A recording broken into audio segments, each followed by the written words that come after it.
আমরা জনাব নুরের কাছে আসবো। গণ অধিকার পরিষদের কার্যক্রম পরিচালনা খরচ কে দেয়? আমরা জেনেছি যে গণ অধিকার পরিষদ কিন্তু বেশ কয়েকবার, দুইবার তিনবার ভাঙনের মুখে পড়েছে এইটির জায়গা থেকে। আপনার ব্যক্তিগত পারিবারিক জীবন জীবিকা কিভাবে চলছে সেটা আমরা একটু জানতে চাই।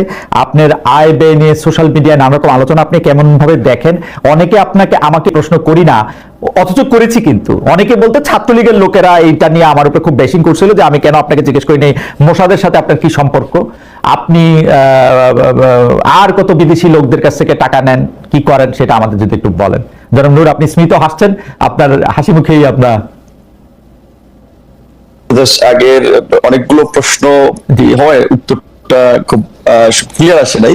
তো আমি সেটি বলছিলাম যে যেখানে যাই হোক, সেদিন পরে ভোর রাতে আমি ওখান থেকে আর কি মুক্ত হই এবং একেবারে আওয়ামী লীগ বিএনপির যেটা হয়তো ক্ষমতার পালাবদল হইলে প্রতিপক্ষের অফিস জ্বালিয়ে দেওয়া, কোপানো, ঠিক আমার 17টা অফিস সেটা ভাঙচুর করেছিল, 120 জন নেতা কর্মী আহত হয়েছিল। আমি বিএনপির যে আমার দুই উপজেলার সর্বস্তরের নেতা কর্মীরা আমার এগেইনস্টে ছিল, বিষয়টা এমন না, পরিষ্কার করেছি হাসান মামুনের যারা রাজনীতি করে সেই অংশটা। আরেকটা কথা আপনি যেটা বলেছিলেন যে আমার রাজনৈতিক পজিশন একটু সরকারের পক্ষে কিংবা বিএনপির পক্ষে, দেখেন আমার নিজের অ্যানালাইসিস থেকে, আমার বুঝ ব্যবস্থা থেকে, আমার জ্ঞান থেকে আমি যেটা সঠিক মনে করি, আমি সেই রণকৌশলে আমার অবস্থান নেই। সেটা তো আপনার কাছে ভুল মনে হতে পারে, আরেকজনের কাছে সঠিক মনে হতে পারে, বাট আমি তো এই প্রত্যেকের কথা চিন্তা করে তো আর আমার রাজনৈতিক অবস্থান আমি ঠিক করি না।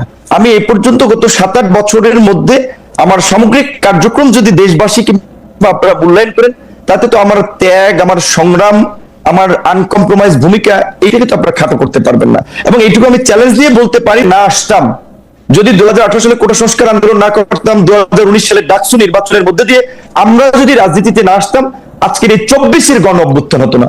গণ অভ্যুত্থান হতো আগে হতে পারতো, পরে হতে পারতো। এবং এই গণ অভ্যুত্থানে সাইমুম ভাই যেহেতু চেয়ারম্যানের নিকটের লোক, সে জানে হয়তো কিছুটা আমাদের কিরণের ইনভলভমেন্ট ছিল, যে কারণে কিন্তু 19 জুলাই রাতে আমাকে গ্রেপ্তার করেছিল। এমনকি আপনারা দেখেছেন যেখানে গ্রেপ্তার অবস্থায় অনেকে ভয়ে মানে একেবারে পর্যদস্ত হয়ে যায়। আমরা এই প্রিজন ব্যাংক থেকেও 1 আগস্ট লোকজনকে এনকারেজ করার জন্য বলেছি যে 90% পতন হয়ে গেছে, 10% ধাক্কা দিতে হবে। আমরা একেবারেই জীবনকে বাজি রেখেই রাজনীতির মাঠে নেমেছি। কাজে এখন সবাইকে সবসময় তুষ্ট করা আমার রাজনৈতিক কৌশল না, আমার রাজনৈতিক অবস্থানের কারণে।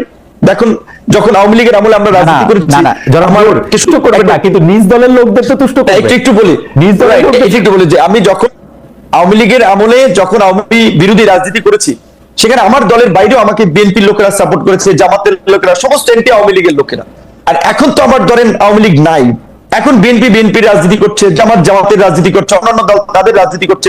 এখন তো একটা বড় মানে জায়গা থেকে সবাই যার যার দল গোছাতে প্রতিযোগিতায় লিপ্ত। কাজে এখন অনেকে তো মনে করছে তরুণ নেতৃত্ব হিসেবে ভিপি নূরকে বিতর্কিত করলে তাদের রাজনৈতিক অবস্থানটা শক্ত করা যাবে, তাদের পজিশনটা এনসিপি এখন যারা তৈরি করছে, এদের অনেকেই তো আমার সাথে ছিল, আমার সাথে কাজ করেছে, আমার কর্মী ছিল, তারপর তারা বড় জায়গায় গেছে, আমি তাদেরকে স্যালুট করি, সম্মান করি, তারা আরো বড় জায়গায় যাবে। কিন্তু তারা তাদের রাজনৈতিক অনেকের হাতে করি তো আমার হাতে, এটা তো স্বীকার করতে হবে। হ্যাঁ, আমি ধরে রাখতে পারি না আমার অনেক কর্মীকে, নেতাকে, এটা একটা বাস্তবতা আছে।